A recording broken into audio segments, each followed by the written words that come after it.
I'm live. Hello, everyone. Hello there, Miss Liz. Oh, I see you changed your name to White Swan. Okay.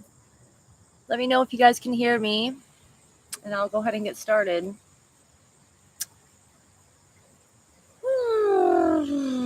Taking some deep breaths here. A little bit nervous about today. Had kind of a hard week. I'm sure a lot of people have been. I did write down some notes to keep me a little bit on track, because just so much has been coming through, and I just want to make sure that I stay on track. That's what I want to say. So, what am I talking about today? Well, last week I went over the chariot in tarot and the deeper esoteric meaning of it, and I pretty much was given the heads up that something was coming at that point. Like, there were 3 examples that it gave me in the book that I actually didn't share with people. And it had something to do along the lines of, like, making sure not to sell yourself for fame or riches or recognition, and to make sure you stay true to yourself. Okay. I was kind of hoping that that wasn't the lesson that was coming for me. I kind of always know these things ahead of time. I always get an intuition about it, or they flat out tell me what's about to happen. They do that usually. And they kind of were trying to tell me, my guides were kind of trying to tell me what was going to happen in the past week. Okay. Oh, yeah. Hi, guys. Hi. Hi, Matthew. Hi, Liz. Oh, there's someone else here, too. Hi, Cherry Awake. Nice to see you guys. So, yeah. So, back to what I was saying. I think the planet that's really hitting us the hardest right now is Pluto. And that planet has to do with the subconscious mind and transformation and rebirth. And it's literally going into the underworld. So they had been trying, my guides have been trying to get me to go to this certain place. And I could not figure out why. And I honestly, for 3 days before this big incident happened for me, for 3 days, I was crying for some reason extra, like, easily. And I found myself, like, reevaluating, like, who's been there for me, who isn't there for me, what ways they show me that they're really there for me, how friends show that type of stuff for you. And I was really just taking account for that. And I really thought that had to do with the recent transit of Mars going into Gemini. Okay, because Mars going into Gemini is supposed to bring, in combination with a conjunction or something to the sun. I can't remember, a square, I think, to the sun recently. What it's supposed to do, what those energies are supposed to do, is bring light, okay, to whatever house your house of Gemini is. It's going to bring light aggressively to things that need to be brought to the surface. Okay. So I figured maybe that was some of it, but then they also kept trying to get me to go to this place of where my heart originally died, basically. And this was a memory that I did not want to go back to. And with good reason. It was very painful. In fact, for a while there, I couldn't even remember what the moment was. I talk about it often enough when it comes to who I am and how my heart was reborn after being crushed to death. And with traumas and pains and sufferings that I just wasn't clearing. And so I had been wondering for a while, like, when was that? When was that point? Well, they brought it to the surface, and I didn't want to go there. I did not want to go there. But, the reason they were doing this was because there was about to be an event in my life that was going to trigger me to go to this. And I would not doubt if you find a similar event in your life right now going on, because I know, and that's one of the main reasons that I wanted to come and talk to you about this stuff, is because I see so many of my friends right now, so many going through some really deep purgings, some really upsetting things coming to light for all of them. I had one friend, like, got totally heartbroken, got broken up with, like, right around her birthday, coming to light of who this person in her life really was. I had another friend that found out that they had a bill. They were getting sued for something. They weren't ever going to be able to pay this amount back after they really thought they were about to be on their feet and be free. Gosh, there's just so many examples I can give of just people. I've just been keeping my eyes out and my ears open, like, what are other people experiencing? How are they experiencing this? And it really seems to me like people are going to just the deepest levels of pain and trauma that they have suffered and trying to clear that. Okay. So let's see what I have here. Yep, we're going to be talking about the black heart and the black mind, how that leads to the black heart. I also am going to go into a little bit of the sacred heart geometry, because I made a post about that recently. It was basically inspired through what this incident, I guess, which I'm about to go over, really just clarified for me, clarified more of what's important to me, more of where I've come from, and what I want to make sure I don't experience again. So let's keep going. Okay. Oh, so on one of my other live streams, even I was talking about sexual energy and how it is creation energy and how it flows through the body. And I remember during that live stream that as I was even talking about it, there was energies running through me, and I could feel a blockage right here. Okay, I could feel all along here. Well, I can say that this recent occurrence actually started to move and clear that. Okay, now how did it do that? Well, I had a friend who, as much as we love and care about each other, we made plans, and those plans fell through. And I felt like the reasons behind those plans falling through is the thing that really triggered this absolute heartbreak, I guess you could say. I woke up, I was thinking, oh, I knew what to expect, is what I'm saying. I'm thinking, I know what to expect. This thing is about to happen, and we're going to have a great time, and it's going to be wonderful. And I woke up, and it was like, nope, that's not happening. And I didn't, and it just immediately triggered me into this hysterics. I was heartbroken. I didn't even want to feel it. I was like trying to oh no, like kind of clenching up. And they were just like, let it happen, let it break open, let it explode. And so I did. And I let my heart supernova into this pain, into this fear and this trauma I had already trapped in my body. So even though this was a very painful incident for me to go through, I'm very grateful for it still, because it helped get things moving again, because I started to realize, like, well, what is this pain, and why is it hitting me so deeply, and it was a pain. Two people actually labeled it anguish, and I thought that was a really good description for what I was feeling at the time. So if you've been feeling something similar, of that deep level of just having the rug pulled out from under you, so to speak, you're not alone. You're actually, we are all going through that. And so now I could take this example and I could use this to figure out, how do I keep myself from having the same thing happen to me again, which is shutting down my heart. Above all costs, I will not let that happen again, because that is the most precious thing to me, and it should be the most precious thing to you. Your heart is so important, and treating it, you are responsible for it. You are responsible for its care. And so that's why I am very cautious, I guess you could say, with what I let myself expect. I don't know how I'm finding struggling words to put to that exactly. But I realized that this previous wound that it had triggered, which is probably something similar, that's what you have to do. You have to look for, okay, this wound is happening now. This is triggering. Why is this such an explosion in my life? Well, it's because it's triggering an old wound from the past of right here, and then another one even further back. It was like two memories, okay? And the memory of when my heart died was basically when my second ex-husband, now ex-husband, back then when we were still together, still trying to work it out, and he made a decision in our life, for our life, that I was completely against, that I had no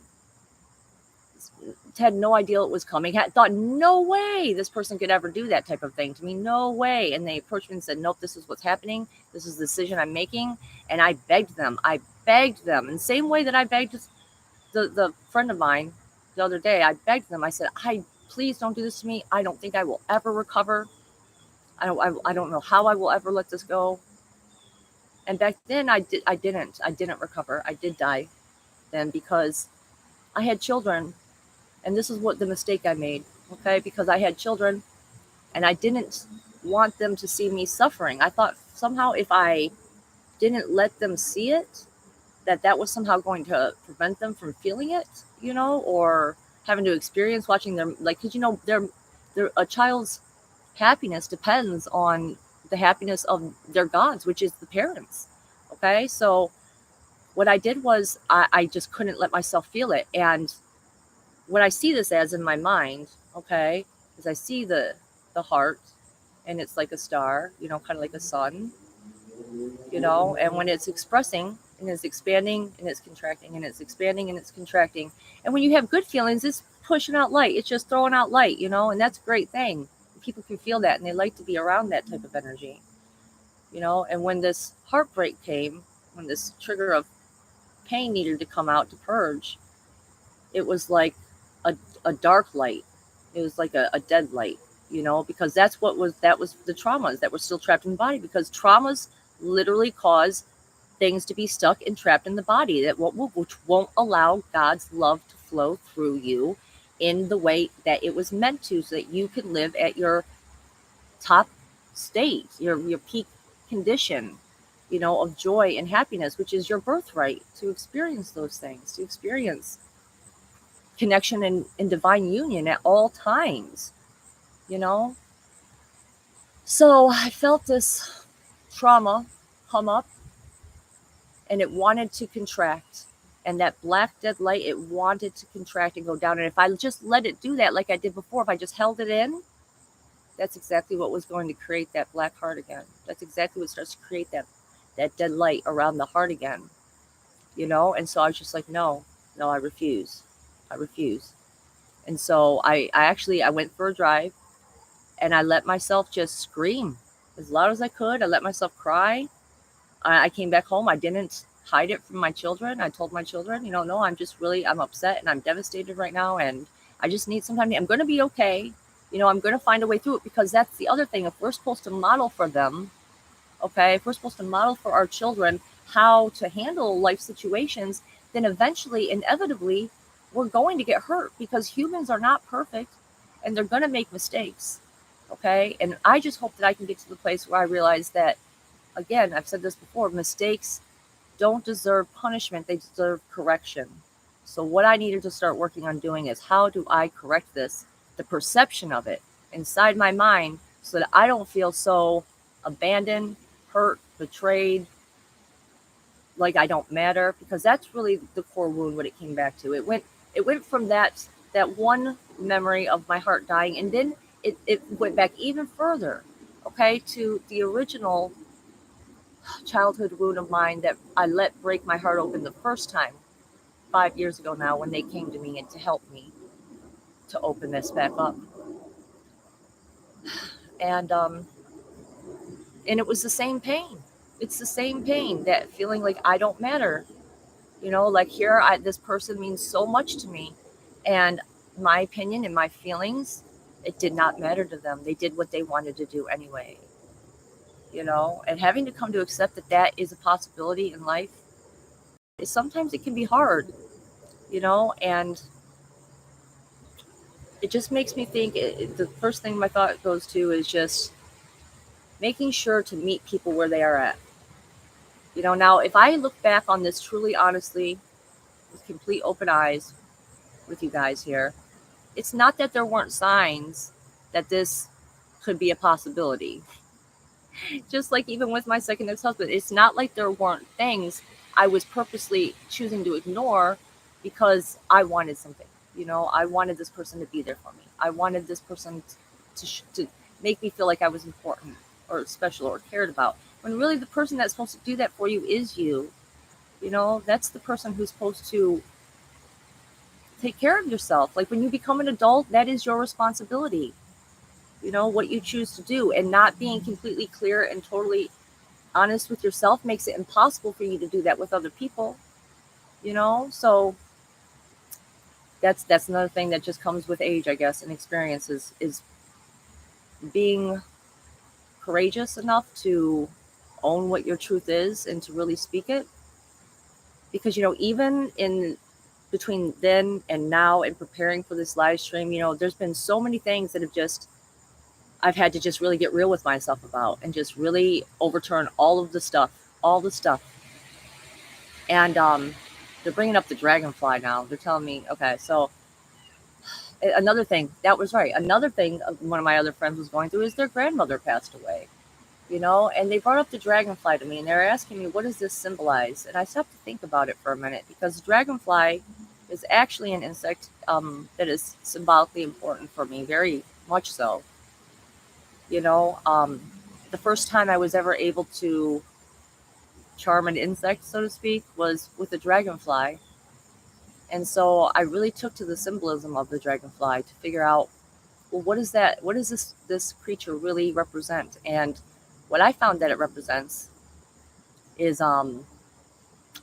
diving into the subconscious to be reborn. It's another Plutonian energy symbolism, basically, because dragonflies are literally, their eggs are laid around mud or water, and then they live in water for quite a long time, which water is just representative of the emotion and unconscious of the human mind, okay? And when they are born into the consciousness, okay? So that's what I think that the dragonfly was symbolizing, that this person's grandmother had transitioned and now they were born into something new, a new form, So let's see. Let's get back to talking about how to clear these energies, though. So here's the hard thing that I'm coming to find that's been hard for me to recognize for a long time, because how did I not recognize that was coming even before? Like I said, there were signs now when I look at it, but at the same time, I was very naive. I did not pay attention to the subtle energy body. Okay, I did not pay attention to the intuition and the cues that I was being given. I think a lot of times we come across people who, like, how do you recognize that someone is suffering from a black heart? That is really one of the things that I've been struggling with, because the only way to even help those people is to be able to first recognize them. And that is something that is truly hard and scary to a lot of people to admit, that they're going through the motions, but they're not feeling the real things, And so that's what I had to really open my eyes up and admit that, okay, sometimes, because I'm an empath, okay, so I have definitely learned to recognize and trust myself enough to know when I am feeling certain feelings coming from a person. Okay, if they're saying things and they're doing things that is in accordance with those feelings, I will feel that, okay? Because really, that is how I try to live. And I feel like that is how most people live, even if they don't realize that they're doing it. They're like showing their hand, so to speak, based on what their heart truly wants and desires. They will act in accordance to that, okay? So there are people in my life that they would be saying things and acting in certain ways, and they're claiming to have these certain feelings. But the thing that was puzzling to me is, well, if that's the case, why am I not feeling that coming from them? It took me a while to figure out, like, oh, wait a second. That's what that is. When I tap into that energy and there's this dead space inside, and that's because that dead light energy from traumas has not been processed and removed. But how do we get ourselves to move that energy? Okay, well, I just had a really good example of how that energy can get moved. And sadly, it's through a trauma of a similar nature, something that will trigger you to feel that again, because you have to go to it. That's the thing, is I didn't want to go there. I certainly did not want to go there. Oh man, but maybe that's what we need to do. Maybe that's what we need to let happen in order to get these things to figure out what the original pain was. And usually it goes back to feeling unworthy of something, feeling unworthy of love, feeling not good enough, and that's just not true. That's just not true for anyone. I just don't believe that's true for anyone. You are deserving of those things. And this is going to start at a thought level for people. They have to start changing their thoughts. One of the important things about Buddhism, okay, is the four-way noble path. I can't remember. I can't remember. It's four something. what exactly they call it, I'm not sure. But it's basically, it starts with right thought, right speech, right action, you know. And then there's one more thing. I can't remember what that last thing is right now, but it really does start with thoughts. Your thoughts are so powerful. They literally create disease in the body. I don't believe that because I know from being someone who has studied anatomy and physiology, that's been one of my best subjects. I had to retake it 4 times because the credits never transferred to every college I went to, so I had to retake the class because I was always in the medical field. And I always scored super high because for some reason that was always a natural passion of mine, was figuring out how the body works. So every thought you have sends an electrical signal to some part of the body. So if you're feeling and thinking negative things, it's going to somewhere. And that's why I really do like the Heal Your Life book by Louise Hayes. I do like the examples that she gives of what it is, the thoughts that are creating the diseases in our body. Now, that can be overwhelming for some people. Okay, I know I was overwhelmed with it because I'm like, I had all these problems in my physical body, and I'm like, how do I correct this? Because I'm like, oh, you're supposed to say these positive affirmations and that's going to work. You know what I'm saying? Like that seems too easy. But you know what? It does. If you repeat things enough, it does start to reprogram you. You have to be willing to believe. You have to be willing to believe that it is possible. You should definitely find, because there's so many modes out there. There's so many modes for reprogramming yourself, and you just have to find the one that sparks passion and joy in you, and you have to follow that. Because you deserve to have good thoughts. And that just brings me to another thought, another thing that's coming up for me, which is, especially when you are fully activated and your heart is connected to people that you love, you know, and you feel that pain and that devastation happens to you, you're not the only person that ends up feeling it. My thoughts and my feelings are powerful. I know they are. I know that people that I love can feel them, and crazy as it sounds, I was really worried about her too. This person, I was worried that about them hurting and feeling that extreme amount of pain. I didn't want them, but at the same time, I didn't want them to feel that any more than I was wanted to be feeling it. And that was when I realized that I was going to be determined to look at the difference and see how to salvage this and come back to love and come back to peace and harmony, because that is the most important thing for me, is learning to let go and forgive people for their mistakes, see them for who they really are, meet them where they're at. I've been in similar conditions and positions that this person has been in. I can understand, okay, as much as I hate it, as much as it makes me sad that I know where this person has been, or where they're at, I should say. Like, all I can do is just be the friend that I can. And now just go into it with clearer expectations. Like, okay, so now I know maybe I can't always, I can't expect the person to be there for me in that way. But there's so many other ways that they have been there for me, And that was the difference between this example and the one that ended up killing my heart. That person, they didn't try to do anything to make it right. They didn't try to, they never said the things, they would say a lot of words, but they never followed through with the action, and this person, they acted completely different. They addressed me completely different. They listened to me. They heard my feelings. They made me feel valued still. They wanted to make it right. Granted, maybe they didn't go about it the best way to making it right at first, because I really do feel like it was a test. I really do feel like that it was the chariot test at that point of, which are you going to take this in exchange for this, which was not, I don't want to get too specific, but it just wasn't, it was like, no, absolutely not. Like, no, like, I won't do that, because we all deserve better. We deserve authenticity. All right, so let's keep going. Let's see. So yeah, if you're feeling some transformation energies right now, you are not alone. This is a time of initiation. This is a time of initiation right now. Okay. So yeah, they're trying to take us to new depths to be able to forgive ourselves and others. Yep, sorry, I'm just going over this real quick. See, I've actually covered a lot of this already, so I'm actually really happy with this. Okay. So ascension. Ascension is an inner initiation. That's truly what it is. And what I found is what I needed to do was I pulled a card for today from and was it not archangels, ascended masters cards, oracle cards, and the card I got was purification. And the message that came along with it was basically, how may I serve, and making sure to avoid behaviors that lead to feelings of guilt or shame, as those lower your self-esteem. And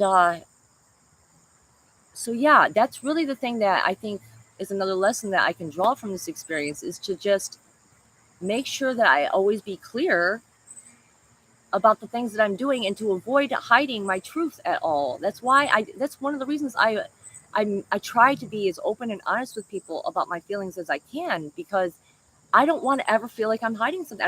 I want to live a life where if someone were to come to my home or come and take a look at it for a day, that I would be living in a way where I would not feel embarrassed or ashamed or bad in any way to have them look at those things. I want to live in a way where someone could take a look through my thoughts for a day and they would find things that are only beautiful.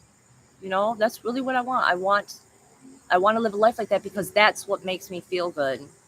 And I am trying my best to live true to the nature of my heart, okay, which wants to feel good, and it wants to feel love, and it wants to feel connected. And I think that's pretty much what we all want, is just to feel connected, and like we live in a world where things mean something, where things we say to each other mean something, our words mean something. So should I go into the sacred geometry of the heart next, or should I get into the black heart, black mind thing? I'm not sure. Which one? Well, I think we should go into the black heart, black mind first, quite honestly. People, how do we get to those points? There's so many ways, the Ascension Glossary. The only reason I was able even to find any of this information out, again, was because when they came to me, when my soul grade walk-in came to me 5 years ago and offered me the opportunity for healing, the way they showed that to me was by guiding me to find a little stuffed animal of Anubis with a heart behind him. Okay, and on that heart was a Mickey and Minnie Mouse, where Mickey was handing Minnie Mouse a flower, and I knew right then at that moment that Anubis had my heart, and that's what they were saying. And it was only years and years later that I just happened to look up Black Heart, I think, or something or another. I don't even remember how I came across it. Spirit, obviously, they always give me these things when it's time, though. And so when I came across this Anubian Black Heart and what it actually is, my mind was just blown, because I was like, wow, that was exactly what happened. That's exactly, so many things in the Ascension Glossary give such detailed description of things that I've experienced at this point, that this is why I give it so much credit and attention to looking there first. If you ever get some message from your guides, you should definitely take a look and see if you can come across those same synchronicities. So one of the examples that they've been giving me as I've been going through this with the Black Heart, Black Mind, is they use a lot of movie examples for me. Okay. And so the ones they were giving me for this one was Pirates of the Caribbean. And they were giving me the dynamics between Calypso and Davy Jones. Okay. Davy Jones, I don't know how more stereotypical you can possibly make it to basically, I mean, he literally takes his heart out. It's in a chest. It's definitely black. Okay. And if you watch this movie, especially the third one, okay, at World's End, which is my favorite. Okay. Which I always tell people I'm like the goddess Calypso. So it's like kind of funny how this all ended up working out. And, because I basically have someone that is the same character, like similar character, that I'm dealing with right now. And how do I heal that Davy Jones type of character, and so how does he get to that? You can see his mental thinking in the third one, where he goes on, where he's confronted and he's asked about Calypso. And this is someone that he loved so much he was willing to cut out his heart for, and to promise to guard the souls, to guide the souls of that died at sea to the underworld. And he was only allowed to come back onto shore once every 10 years. And I guess in one of those 10-year times, she wasn't there for him. And so he's like, oh, she never loved me. This bitch, like she led me on, she made me feel that she loved me and she didn't, and I feel like that's really the crux of heartbreak is people that one incident makes it so you take all the love that you had, all those good treasures, and you just throw them all away. Oh, it was never real, but that's just not true. That's just not true.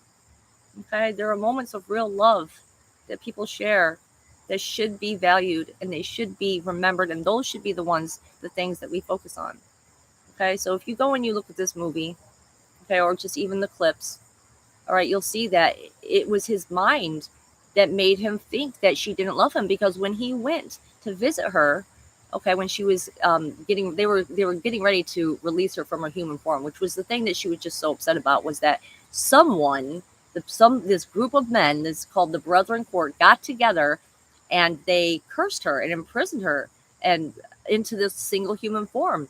And what she didn't know at the time, as Davy Jones was coming to visit her, and he was basically like, why weren't you there, confronting her, type of thing. And she's like, when I'm free, I will love you and I will share myself with you again. But she didn't know that it was him. He was the one that taught the Brethren Court how to imprison her. And that's how far it can go. That's how far feeling hurt can go and make people want to hurt other people back, But what I want to know now is, what created that template for him? That's what always makes me wonder when people are hurting other people. They basically are showing you exactly the way that they've been hurt by how they hurt other people. Even with things that they aren't aware of that will hurt another person, that is literally how they were treated. You can't give someone something that you haven't been given yourself. Okay, so that includes pains. So I wouldn't doubt that this friend of mine has also experienced the same pain of anguish that I've gone through. I would not doubt that they also experienced people letting them down in a way when they thought, they would be there for them. And I just really hope that changes, and I hope that some healing happens there for her. But anyway, let's get back to the Black Heart, Black Mind. Oh, it was yeah. So I wrote down a little list of some of the things that actually create this, and a lot of them are going to seem pretty like, okay, well, that makes sense. You know what I'm saying? But these things, they add up. You got to pay attention to what's your true motivations behind everything that you do. Okay, so I'll just read some of these things. Okay, so some of the Black Mind, okay, is greed, contempt for others, judgment, discrimination, and elitist belief, obviously. Okay, service to self as a priority over service to others, intent to cause harm or use intimidator or threats or power of abuse. Here, now, these are some obvious ones, but I'm really excited to get some of the less obvious ones. So, like fears of personal security, which indicate a lack of faith or lack of direct connection experience. Okay, so not trusting the universe. It's still a hard one for me. I'm not even gonna lie. Like some of these things I look at them and I'm like, wow, like I still have some problems with these. Like definitely got to keep everything moving. Addictions of any kind, anything that controls you habitually. Okay, stealing, lying, cheating, denial of these things, and giving false impressions. Seeking fame for personal gratification. Here's a good one. Emotional drama repeated through unhealed victimizer programming. This is a huge one. Okay, because that's basically the main one that drove me to my heart dying. All right, because I was willing to stay in a relationship. I thought I had no other choice. I was willing, even after that happened, the incident happened where I said, I don't think I'll ever recover from this. I still kept that person in my life. I felt like I had no other choice. I felt like I just went numb, and I think that was part of what continued to perpetuate that. I continued to participate in all of those things. I just was not getting the message that, okay, no, like you can love people and still have firm boundaries for your own health, your own heart space, okay, your own mental well-being, but again, those are caused from these childhood wounds of not feeling good enough, feeling like we deserve this type of treatment. Okay. Having attachments to purchasing power or material comforts, believing that you are a savior or guru, or that you were responsible for an act of healing, study, or modality. So you have to make sure that you realize, like, any healing coming through you, any healing work you're doing with people is always God. You always have to give credit back to God. Holding on attachments to 3D material objects and your creation in any way that you falsely think you created these objects over God's will. I cannot stress enough how important it is to surrender to God's will, because God knows. God can see everything, okay? Your higher self, it knows better what you would want and what you would need than you do. But because you are a creator and you are in a vessel that is made to be in creation, okay? Like, you will create bad things for yourself if you are coming from a place of ego. It's very easy for that to happen. I have done this. I have done that to myself. I'm still having the consequences of some of that stuff. Okay. Like, all right, so here's some more: suspicion, paranoia, deceptions, and desperate holding on to things that you need to let go of. Okay. Like fears and being suspicious, and needing to let go of control. That's the big one I hear with that one. Needing to let go of the control that, because, like I said earlier, people are messy. They're going to make mistakes. And, you let go. You can't live your life being afraid of those things. You can't. That's not living. Any kind of harm or abuse inflicted upon another, especially with the intent of righteousness. So, even, words and how you say things, they can be violent too. So if even during times when you think you're just, I'm having to defend myself. You know what I'm saying? Like, I'm having to do this, and I'm going to put that right back at you. Like, it's not the way to go about it. I really try to ask myself. I try, not that I always succeed, but I really try to ask myself before I say something, before I go into something with someone: is this something that is meant to lead to reconciliation, peace, and harmony? Okay, because there's been so many times people say things where they're just doing it because they're hurt and they're angry and they just want to get it out, and you want to tell and that's just not the way to go about it. You're only chipping away and destroying at not only the foundation of the relationship that you create with that person, but your own personal relationship with yourself. Because later on, you're going to think about those things. You're going to feel bad about that, because the golden rule really should apply for people, which is treat people the way you want to be treated, which means you have to really have empathy, which is what's so hard for people with a black heart, because their heart is so full, with the heart space is so full of dead light, okay, that they literally cannot feel those feelings coming to stimulate it. They just can't, because they have not cleared that, and they need to. And I want to help you guys do that. So here's another one: blaming karma or past lives for irresponsible actions in the current lifetime. Ooh, yeah. I don't know if I've ever come across someone who does that so much, but I can see how that could happen. Okay.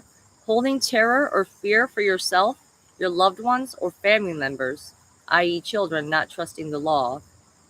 Okay. So being afraid of not living life, that is definitely one of the things that can hold you back and start to create that fear of the what ifs. Oh, like, caring can actually is often mislabeled. This way of behavior, this fear mindset, is often mislabeled as caring. And I cannot tell you how many times I've had to be like, hold up, I hear what your words are saying, but that is actually not caring. You are basically projecting a fear, like telling me that I need to be afraid of this thing, and I'm not gonna live my life in fear. That doesn't feel good to me. you know um I wish I could give you a more specific example of that at the moment, but I can't. So maybe if I do, maybe if it comes back, I'll say it, but I don't know. All right, and the last one I have written down is pride.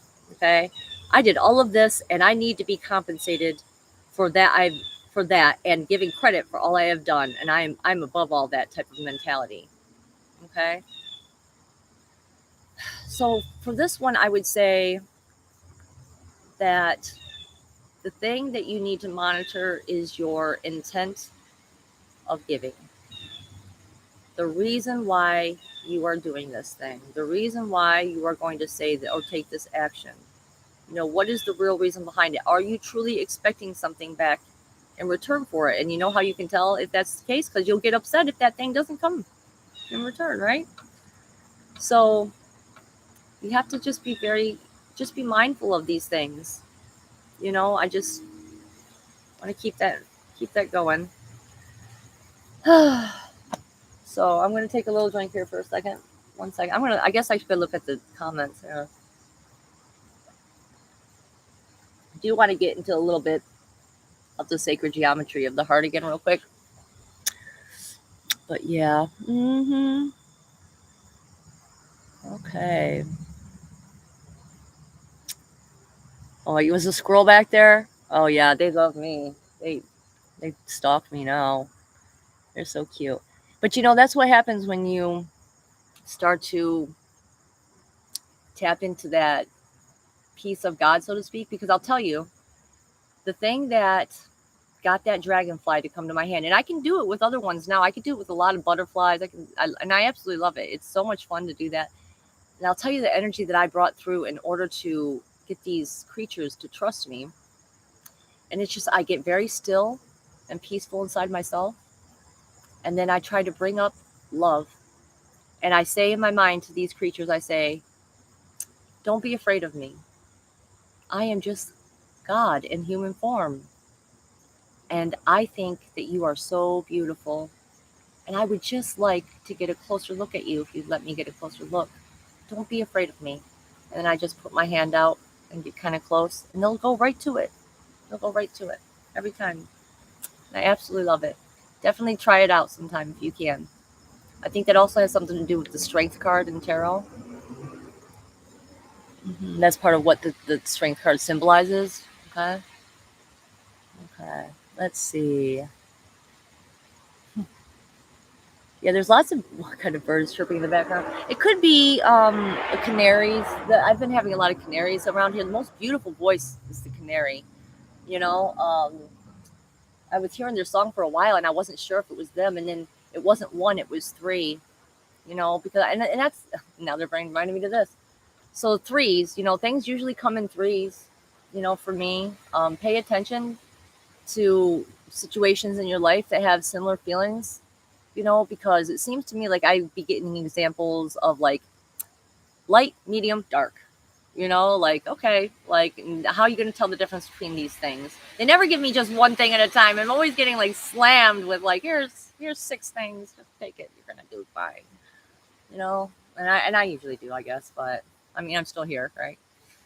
So the last thing I guess I'm going to get into today is the sacred geometry of the heart, which I made a post about the other day. And I just find it so fascinating. Something about it just really hit a core of truth for me. Because, I really love ancient Egypt. Okay, I had quite a few lifetimes there. And I think my favorite lifetime was there. And that's why I always go back to that one for some reason. And what I learned was, honestly, the first time I heard about this thing, I'd actually seen it first. And I described this before in another live stream about how the heart that they gave me after 4 years of healing and having broken up my heart, okay, when it was a black heart.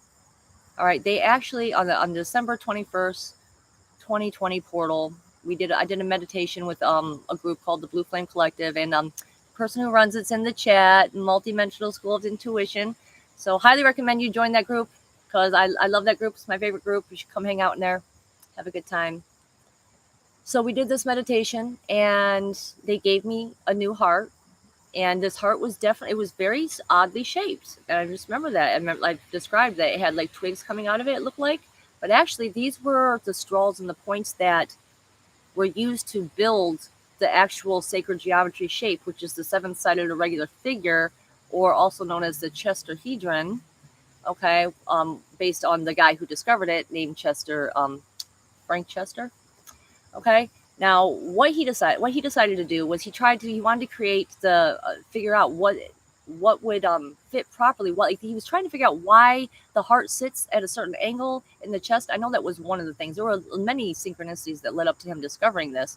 Okay, but he found out that if you make this shape a certain way with these bars, okay, the ground shape, okay, and then you would take bubble solution and you would blow it into the center of this thing, and you would spin it at a 36-degree angle, which is the same degree angle that the heart sits in the chest, that actually the bubble would form the shape of the human heart.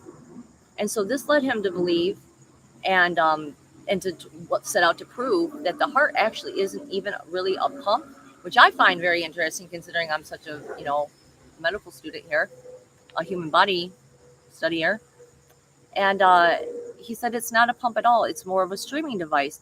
And apparently, to this day, scientists cannot, I guess, explain how it is that the blood is pumping so fast through the body, and the very bottom of the heart, the wall of that, is so thin that, based on physics and stuff like that, it really should blow right through that wall.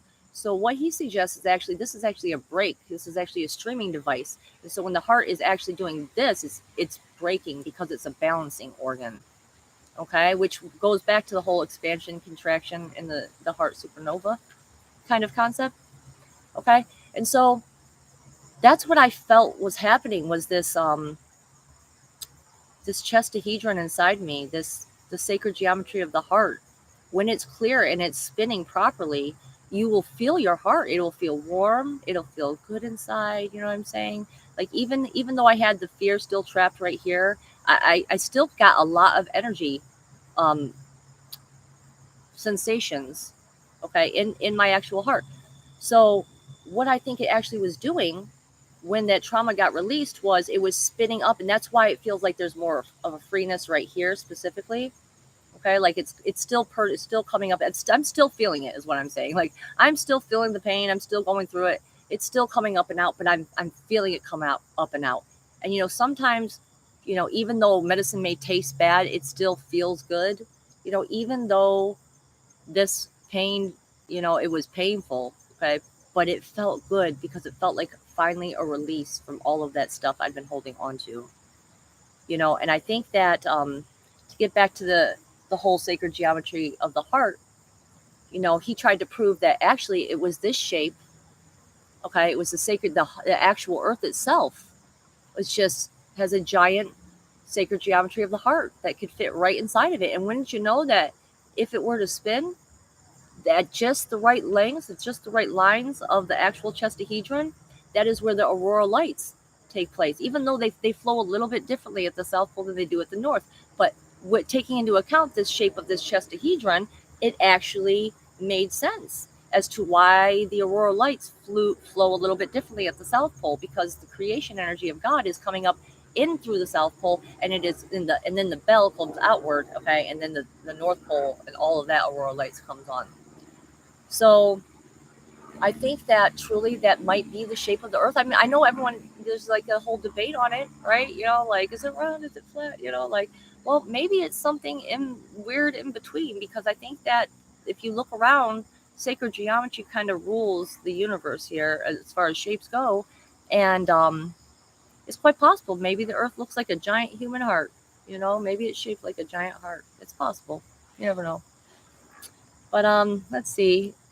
I think that's about all I had planned for today.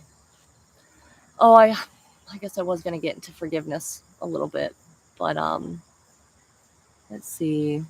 Yeah, we all know that. I'm sorry for the flat earthers out there. Although, according to Ivan Teller, okay, and I really like Ivan Teller a lot, follow his work a lot. Honestly, all these possibilities exist. There could be someone out there who is literally living a just completely different reality than us, right next to us, that really is living on a flat earth. That maybe that's possible. I think there's just, the more it's like the more you just find, the less you know, type of thing. The more you discover. Okay, so thanks for all the comments here, guys.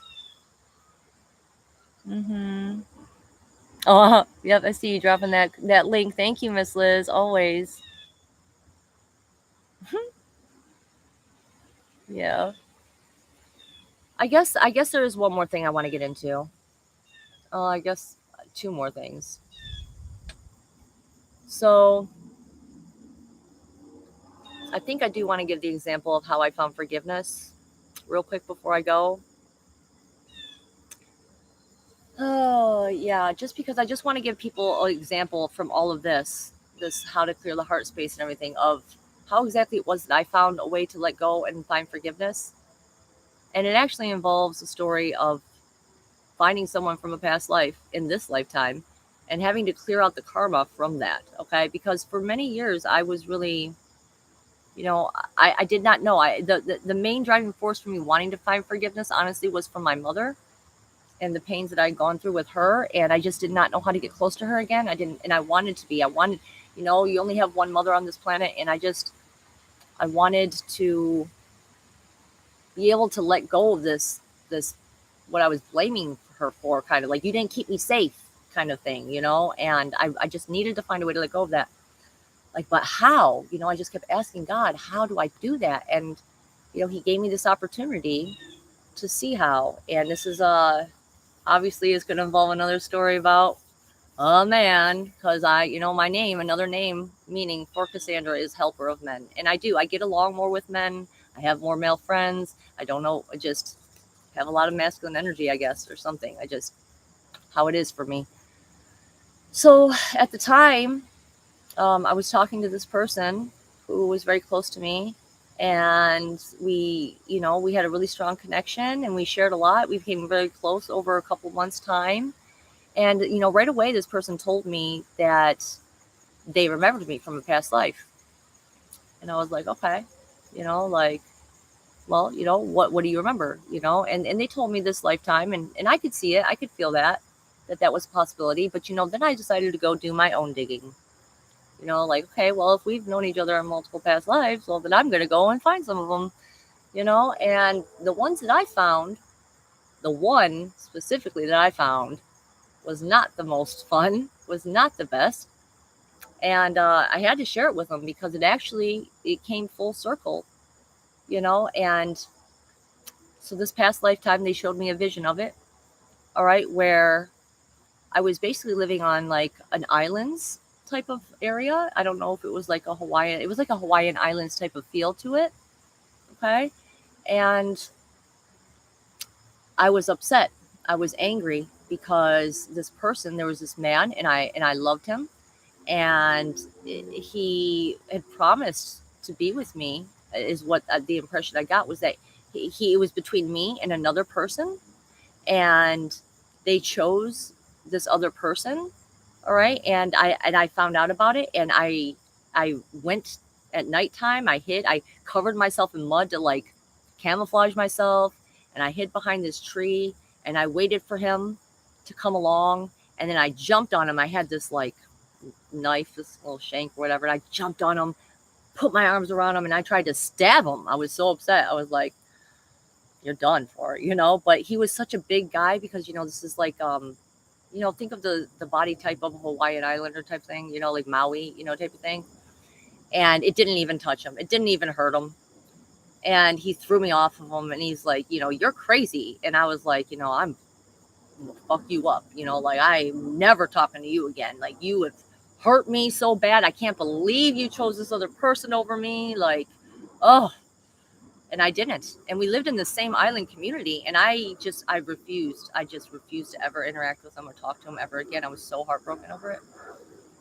And so here I was in a new lifetime now, living such a similar situation, but only it was reversed this time. And this time, I had this connection to him, but I had this connection to someone else too. And I had to make a choice. Am I going to choose this person? Am I going to choose that person? And I chose the other person, not because I didn't care about him, not because I didn't love him and want happiness for him. And, it's just that I had more of a connection to this other person. And that was when I realized, like, oh, like, I don't want to hurt him. Like, I would never want him, to feel unloved, or like that wasn't real. The things that we shared weren't real. And sure enough, he did the same exact thing almost that I did. He got very upset about it. He handled it better. Obviously, he didn't try to fucking come and stab me. But thank God, right? But and basically, I had to realize, like, okay, he did care about me, because now I was in the position that he was in. Now I had to realize, okay, no, it wasn't that he didn't care about me. And look, I made myself suffer a whole lifetime the whole rest of my lifetime, I made myself suffer for that, and I realized now, I'm like, I am sorry, please forgive me for ever feeling, holding you accountable for that for all these years. God knows how long it had been, and I learned finally to let go. I learned that forgiveness means not wanting someone else to suffer just because you're suffering. Being willing to let other people choose the thing that makes them happy, and trying to find a way to accept that and realize that that doesn't mean that love doesn't exist between the two people. That doesn't mean that it wasn't real. There are reasons people make the choices that they do, and we shouldn't take them personally. It's never personal. It's truly never personal. And I think that is the last one that's going to wrap it up for me here today. Although, I feel like I could almost keep going again, which is weird because I was so terrified to come on here. Like I said, I was watching live streams of other people that I care about, and I'm thinking, I'm listening to them say things, and I'm like, I'm like, wow, they say things I'm scared to even say so many things still. Like, how is this possible? I thought I was on a different plateau, I guess, of not having fear to speak details about certain things in my life. But I discovered that no, shortly before coming onto this live stream, no, I actually, as much as I wanted to do it, I was still really shaking, So try to find forgiveness in your own way. Try to ask God to show you. If you really want to know something sincerely, God will find a way to bring it to you and show you that example, and I just hope everyone gained something from this live stream today. Oh, that's all right. Your phone died. Someone's phone died. They have to rewind. Okay. Uh-huh. Oh, thank you, Miss Liz, posting that too. Oh my gosh. The podcast. Oh my. Okay. Mm-hmm. Yeah. Okay. If that's all, I think I might be taking off in a second. What else was it? There was one last thing. I think there was another thing that popped into my mind right before I was getting ready to start that one. I'm just trying to remember what that was real quick.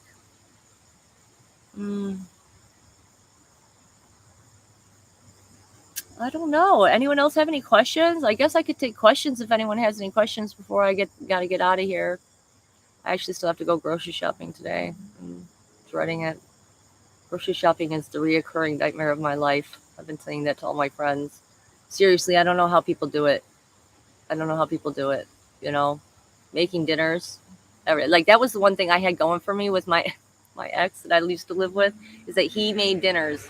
He was a chef before, and he would make dinners. And now I have to make the dinners, and it is a fucking nightmare. It is I have to think about dinner every day. I can't take it.